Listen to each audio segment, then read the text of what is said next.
number 6 most feared tackler of all time, Jack Tatum. The assassin, Jack Tatum. He's only number 6? He should be number 1. Number 6 on your list as feared, number 1 as most dangerous. Jack Tatum played 9 of his 10 seasons with the Oakland Raiders.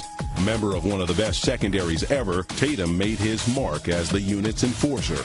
I play a hard-hitting game. I just like to have receivers think about me a little bit while they're trying to catch the ball. Football was different back then. A lot of his hits were legal that would not be legal today. Jack Tatum was a great tackler, and some called him a dirty tackler, and I won't do that.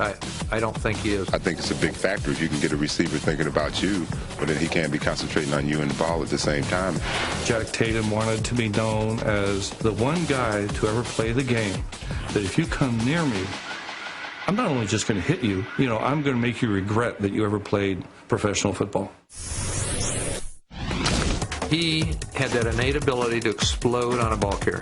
As a hitter, you hit beyond your target. It's kind of like dimensions. You hit 2 guys back, so that takes you through. He perfected that. Football is a collision sport, and Jack Tatum was as good a collider that I've seen in a football uniform. And the fact that he was a secondary guy and could deal out that kind of punishment, I tip my hat. He's not a criminal to me.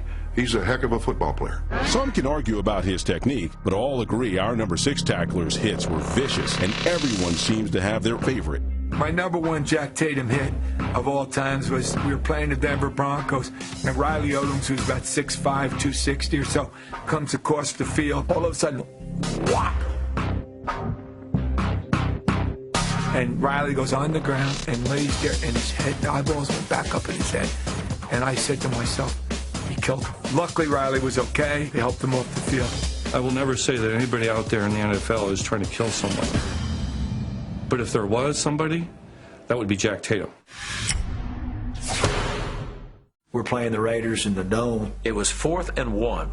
Earl Campbell had the football. And he and Earl collide on a sweep by Earl around the right end, and it was a collision that was heard outside the Dome. And the 2 guys hit and collided, and they just was like that, like 2 rams or bulls or something, and then they just fell into the end zone for a touchdown.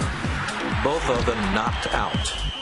That was the most vicious hit that I have ever witnessed in a lot of years of football.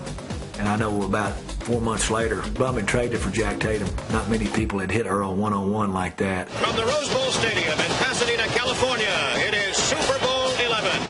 But maybe Tatum's biggest hit came on football's biggest stage, when, in Super Bowl 11, he launched into the Vikings' Sammy White. Great hit, wasn't it? That right there alone should put Jack at number 1. Have you ever seen that in football?